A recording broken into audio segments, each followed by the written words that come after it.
The clean eating myth, when striving for perfection becomes dangerous. Have you ever wondered how much time we spend studying labels in the supermarket, trying to find a hidden threat to our health there? We stand before the shelves, surrounded by bright packaging, and feel an inexplicable anxiety rising inside for every bite eaten. It seems that the world around us has turned into a minefield where sugar, gluten, and lactose have become the main enemies of our well-being. Today, I want to talk to you about how our sincere desire for health imperceptibly turns into a heavy addiction and destroys the very joy of life. This is a story about the myth of clean eating, which promises us eternal youth, but often takes away the most valuable thing we have. It all starts very innocently, and even laudably, when we decide to finally take care of our body and well-being. We subscribe to beautiful bloggers who drink green smoothies every morning and look as if they have never known fatigue. Their kitchens sparkle with cleanliness, and their plates are filled only with the most correct and organic products. At that moment, it seems to us that if we exclude everything unnecessary from our diet, we will also become just as radiant and happy. We buy expensive chia seeds, give up our favorite bread, and begin to believe that food defines our human value. Gradually, the list of forbidden foods becomes longer and longer, turning into an endless list of dangers. What was considered normal yesterday is declared a poison today that slowly kills our body from the inside. We begin to divide the world into black and white, into clean and dirty, into good and evil on our plate. If we happen to eat something forbidden, a wave of shame and guilt washes over us, as if we had committed a real crime. This feeling is heavier than any extra pound, kilogram, because it hits right at the heart of our self-esteem. I remember one acquaintance of mine named Marina, who was the embodiment of an ideal healthy lifestyle. She knew everything about the composition of every sauce in a restaurant and could talk for hours about the harms of industrial food processing.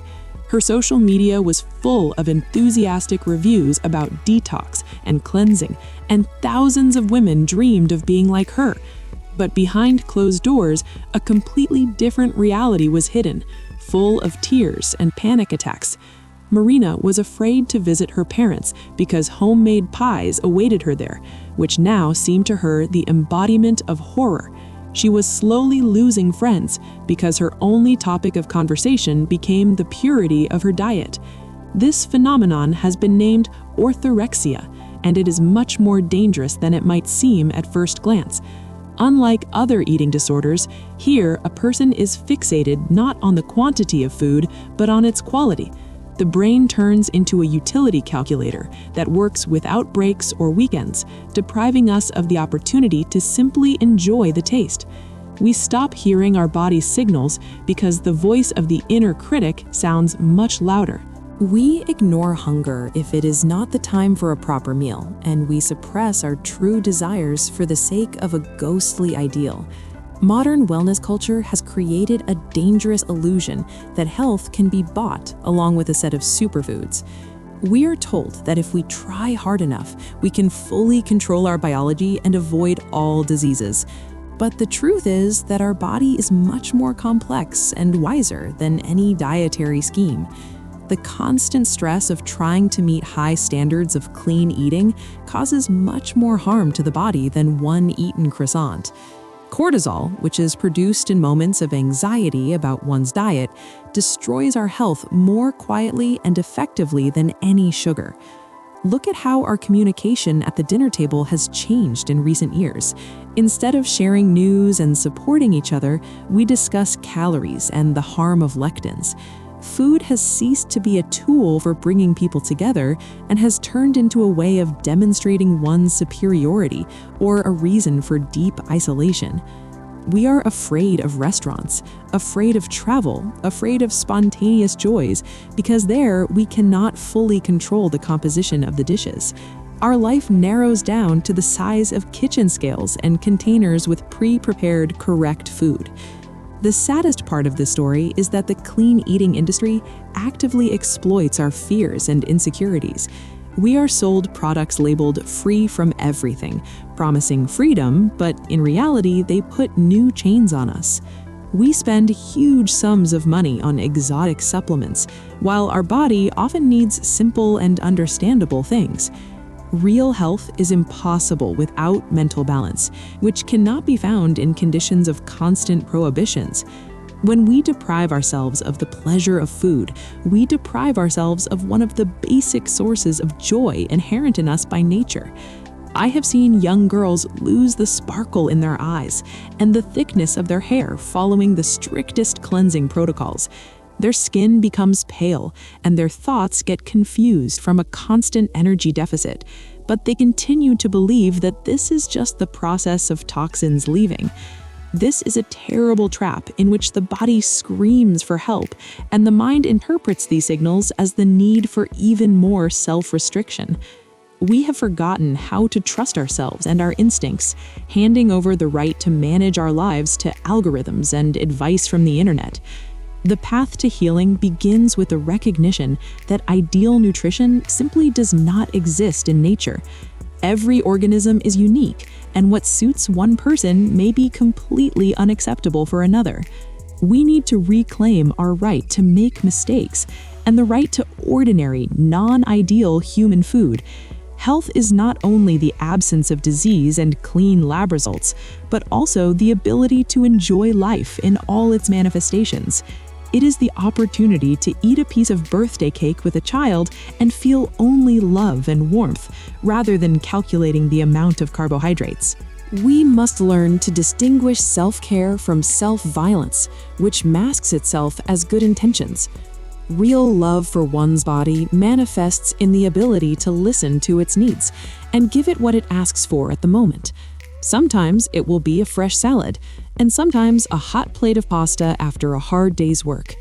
Balance is not found in extremes, but somewhere in the middle, in the zone of comfort and acceptance of our human nature. We are not machines that require only high-quality fuel. We are living beings with emotions and feelings. Let's try for at least one day to stop being strict overseers for ourselves and just breathe deeply. Look at food not as numbers in an app, but as a gift of the earth and the labor of many people who grew it. Try to feel the taste of every piece without evaluating its usefulness or harmfulness to your waistline. This small exercise can be the first step toward returning to your true self, free from myths and imposed standards. We deserve to be happy right now, and not sometime later when our diet becomes flawless. Remember your childhood when food was just food and not a reason for an existential crisis. We ran home from the street, grabbed a piece of bread with butter and sugar, and felt like the happiest people in the world. At that age, we had no fear of gluten, and our bodies coped perfectly with all tasks. Of course, we grew up and became more conscious, but we lost that important connection with the joy of being that simple food gave us. We need to reclaim this childhood trust in the world and in our own body, which knows how to sustain life. The myth of clean eating is fueled by our desire to achieve immortality and complete safety in this unpredictable world. We hope that if we eat only the right foods, nothing bad will ever happen to us. But life is much more complex and multifaceted, and no diet can guarantee us the absence of difficulties. However, constant tension and the rejection of social ties are guaranteed to make us unhappy today. Is a ghostly future worth sacrificing your present and your mental health for? I urge you to treat your feelings with care and not let fashion dictate the terms of your life. If you feel that thoughts about food are starting to take up too much space in your head, stop and ask yourself what you really want. Perhaps you are lacking not vitamins, but simple human communication, rest, or the embrace of a loved one. We often try to fill an emotional void with strict rules, creating an illusion of order and chaos. But true order begins with peace in the soul and acceptance of oneself with all one's imperfections. Let your plate be diverse and bright, like life itself, in which there's a place for both vegetables and desserts. Do not be afraid to go beyond the boundaries of what is permitted, because that is often where the most interesting discoveries begin. We are not here to meet someone's expectations about the purity of our diet, but to live our own unique story. Let food become your ally and a source of strength for great deeds, not a prison in which you have locked yourself. You are much more than what you eat, and your value does not depend on the composition of your breakfast. When we finally let go of control, an amazing thing happens. Our body itself begins to suggest the right decisions to us. We suddenly discover that we don't want to overeat sweets if they are no longer under a strict ban. We begin to feel the real taste of products that we used to eat only because they were healthy. This is the true freedom that we all strive for so much, but we look for it in the wrong place. It is inside us, in our right to be ourselves and enjoy every moment of this amazing journey. Concluding this conversation, I want to wish you to find that very harmony that does not require sacrifice and suffering. Let your pursuit of health be filled with love and compassion for your body, not anger and restrictions. We all go through different stages, and sometimes we need to get lost in myths to then find our own truth. Remember that you deserve the very best treatment, and it starts with how you look at yourself in the mirror and what you put on your plate. Be kind to yourself, for you are the most precious person in your life. Every morning gives us a chance to start all over again, without looking back at yesterday's mistakes or slips. Life is too short to spend it fighting with food, which is created to sustain the fire of life in us. Let your heart be light and your thoughts clean of prejudices and fears of the future. Together, we are learning anew to trust this world and feel its taste in all its fullness and diversity. And this is perhaps the most important journey we can make in our lives. Thank you for sharing these reflections with me and allowing me to touch on such an important and personal topic. I believe that each of you will find your path to true well-being, where health and joy go hand in hand. May your home always be filled with the aromas of delicious food and the sounds of sincere laughter, and may peace and confidence reign in your soul. We deserve to live life to the fullest without looking back at others' ideals and ghostly myths. We still have many wonderful discoveries ahead of us, and I am glad that we are walking this path together.